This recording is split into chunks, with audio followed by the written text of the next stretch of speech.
क्या प्रहलाद पटेल का बयान और शिवराज सिंह चौहान का बयान एक ही दिशा की तरफ ले जाता है और बीजेपी को पुनः 2028 में एक दलदल में धकेल देता है? तो प्रहलाद पटेल के बयान किसी एंगल से बीजेपी के लिए सही साबित होते हुए नहीं नजर आ रहे। जब शिवराज सिंह चौहान ऐसे ही किसी कार्यक्रम में पहुंचते हैं, वो कह देते हैं कि किसी के माई के लाल में औकात नहीं है कि आरक्षण को बंद कर दे। मध्य प्रदेश के मुख्यमंत्री मोहन यादव को अब सिर्फ एक ही डर सता रहा है।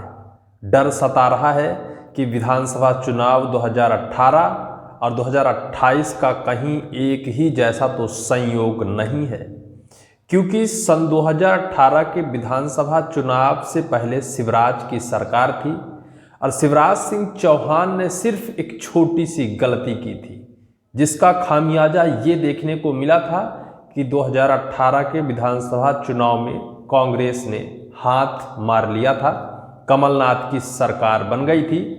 दुर्भाग्यपूर्ण तो ये रहा कि कांग्रेस के कुछ नेता दल बदलू की वजह से कांग्रेस की सरकार गिर गई और पुनः भारतीय जनता पार्टी की सरकार बन गई। लेकिन वर्तमान 2023 के चुनाव के बाद अभी जो स्थिति है, जिस गलती को मोहन सरकार ने दोहरा दिया है, मोहन सरकार के एक कैबिनेट के मंत्री ने उस गलती को दोहरा दिया है, जिसकी आग अब फैलने लगी है। तो क्या विधानसभा चुनाव 2028 तक में मोहन सरकार के ऊपर इसका साइड इफेक्ट दिख जाएगा? क्या इसकी आशंका भारतीय जनता पार्टी को है, मोहन सरकार को है, या फिर देश के बीजेपी आला कमान मोदी और शाह को भी इसकी भनक लग चुकी है, जिसकी वजह से जो गलती कर रहा है उसे फटकार बीजेपी आला कमान लगाना शुरू कर दिया है। दरअसल बीते कुछ दिन पहले प्रहलाद पटेल मध्य प्रदेश के कैबिनेट मंत्री ने एक छोटी सी गलती की। रानी अवंतिका बाई की स्मृति अनावरण कार्यक्रम में उन्होंने जनता को भिखारी शब्द से संबोधित कर दिया। अब वो आग बड़ा रूप लेता हुआ दिखाई दे रही है। विपक्ष इसको अपना बड़ा मुद्दा बना चुकी है। पूरे मध्य प्रदेश में प्रहलाद पटेल का पुतला बनाकर जलाया जा रहा है, विरोध प्रदर्शन जताया जा रहा है और प्रहलाद पटेल के ऊपर दबाव बनाया जा रहा है कि या तो आप इस बयान को वापस लीजिए, जनता से माफ़ी मांगिए। अगर आप माफ़ी नहीं मांग सकते हैं तो मध्य प्रदेश के कैबिनेट मंत्रालय से इस्तीफा दे दीजिए, भारतीय जनता पार्टी के पंचायत ग्रामीण विकास मंत्री के पद से इस्तीफा दे दीजिए। लेकिन प्रहलाद पटेल ने भी जिद ठान कर बैठे हैं। उन्होंने भी अपना जो बयान है वापस लेने को तैयार नहीं है। वो अभी भी उसी अपने बयान पर अडिग हैं और कहते हैं कि हमने जो कहा है सामाजिक उत्थान को लेकर कहा है, हमने कोई भी गलत बात नहीं कही है। ऊपर वो यही कह रहे हैं कि कांग्रेस के अध्यक्ष जीतू पटवारी ही भारतीय जनता पार्टी से माफ़ी मांगे या हमारे बीजेपी के बड़े बड़े नेताओं से माफ़ी मांगे। अब ये पूरा मामला विवाद स्थिति की तरफ जाता हुआ दिखाई दे रहा है। कांग्रेस हल्ला बोल कर रही है, पूरे प्रदेश में पुतला जलाया जा रहा है, विरोध प्रदर्शन किया जा रहा है। बीजेपी के कैबिनेट मंत्री हैं कि वो अपने बयान वापस लेना नहीं चाहते हैं, वो आज भी अपने बयान पर अडिग हैं। लेकिन मध्य प्रदेश की बीजेपी, मध्य प्रदेश के मुख्यमंत्री मोहन यादव, बीजेपी आला कमान को डर सताने लगा है। डर इस वजह का कि कहीं 2018 और 2028 का संयोग एक जैसा तो नहीं है। आपको बताएं, हम याद दिलाएं, सन 2018 में विधानसभा चुनाव होने थे, शिवराज की सरकार थी, लेकिन 2016 में करणी सेना द्वारा आरक्षण के विरोध में सड़कों पर उतर आई थी। आरक्षण का विरोध किया जा रहा था। जब शिवराज सिंह चौहान ऐसे ही किसी कार्यक्रम में पहुंचते हैं, वो कह देते हैं कि किसी के माई के लाल में औकात नहीं है कि आरक्षण को बंद कर दे, आरक्षण को और तीव्र गति से हम फैलाएंगे, पदोन्नति में भी आरक्षण देंगे और ज़्यादा आरक्षण हम बढ़ाएंगे। ये बात आग की तरह पूरे मध्य प्रदेश में फैल गई थी। पूरा स्वर्ण समाज भारतीय जनता पार्टी के विरोध में आ गया था। हर कोई बीजेपी के मुर्दाबाद के नारे लगा रहा था। लेकिन शिवराज सिंह चौहान को इसकी भनक नहीं हुई थी। वो ना तो अपने शब्दों को वापस लिए और ना तो इस शब्द से मुकरे, वो उसी अपने बयान पर अडिग रहे। विधानसभा चुनाव 2018 आया। 2018 में जब चुनाव हुए, भारतीय जनता पार्टी को हार का सामना करना पड़ा।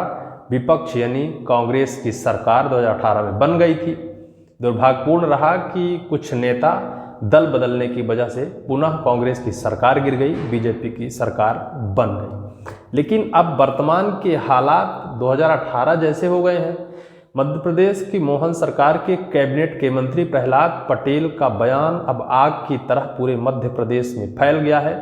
पूरे खंड से लेकर, जिला से लेकर प्रदेश कार्यालय तक को घेरने की तैयारी में विपक्ष है और घेर रहा है, क्योंकि उनको अपने बयान या तो वापस लें या फिर अपने पद से इस्तीफा दें। जनता का अपमान उन्होंने किया है। कांग्रेस का यह दावा है कि अगर प्रहलाद पटेल अपने बयान वापस नहीं लेते हैं तो वो अपने पद से इस्तीफा दें। भारतीय जनता पार्टी का भी दबाव बताया जा रहा है कि प्रहलाद पटेल के ऊपर है। बीजेपी आला कमान के फोन आ रहे हैं। मध्य प्रदेश के मुख्यमंत्री मोहन यादव चुप गुप्त तरीके से यह जानना चाहते हैं कि इसका अंजाम क्या होगा। कहीं इसका अंजाम या इसकी लपट हमारी सरकार के ऊपर भी तो नहीं लग जाएगी, क्योंकि उन्होंने पहली बार ही मध्य प्रदेश के मुख्यमंत्री बने हैं। और अगर 18 जैसी स्थिति 28 में भी बनी तो मोहन यादव का या मोहन सरकार का पत्ता साफ हो सकता है। इस वजह से मोहन यादव भी डरे हुए हैं। मोहन यादव के अंदर भी यह भय सता रहा है। लेकिन प्रहलाद पटेल डिमोशन में आए मंत्री साहब, क्योंकि वो पहले केंद्र में मंत्री थे, वर्तमान में उनको राज्य में भेज दिया गया है, लोकसभा से विधानसभा में। अब वो अपने उस सत्यवादी राजा हरिश्चंद्र की तरह कह दिए हैं कि मैं सामाजिक कार्यक्रम में जनता को एक समाज उत्थान को लेकर कहा था, जनता को परिपक्व होने की बात कही थी, जनता स्वावलंबी बने, जनता भिखारियों की तरह सरकार की मुफ्त की रोटी ना खाए, सरकार पर आश्रित ना रहे। इससे बीजेपी की छवि धूमिल तो हुई ही, अगर जनता असली औकात में आ जाए और सरकार की मुफ्त की रोटियां वापस कर दें तो बीजेपी का क्या होगा, यह प्रहलाद पटेल को भी पता है, मध्य प्रदेश के मुख्यमंत्री को भी पता है और बीजेपी आला कमान को भी पता है। इससे यह साफ अंदाजा लगाया जा सकता है कि प्रहलाद पटेल के बयान किसी एंगल से बीजेपी के लिए सही साबित होते हुए नहीं नजर आ रहे हैं।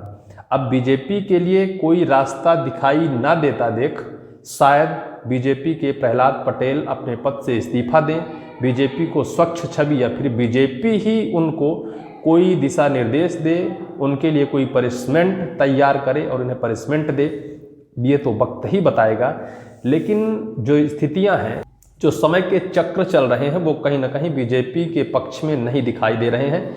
बीजेपी के लिए बड़ा मुश्किल बन गया है वर्तमान के हालात। प्रहलाद पटेल का भिखारी वाला बयान, प्रहलाद पटेल का वो स्टेटमेंट जिस स्टेटमेंट के आधार पर विपक्ष पुनः 28 तक में अच्छी तैयारी करने का दावा और वादा कर रही है और उसके अंदर भी एक मजबूती सी आ गई है।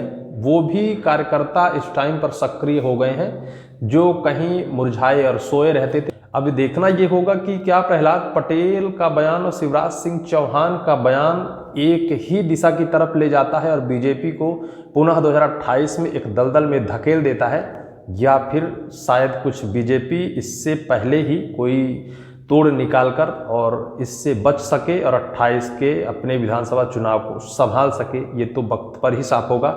आपको इस पूरी वीडियो को लेकर क्या राय है, कमेंट सेक्शन पर जरूर लिखें। इस वीडियो में सिर्फ इतना ही।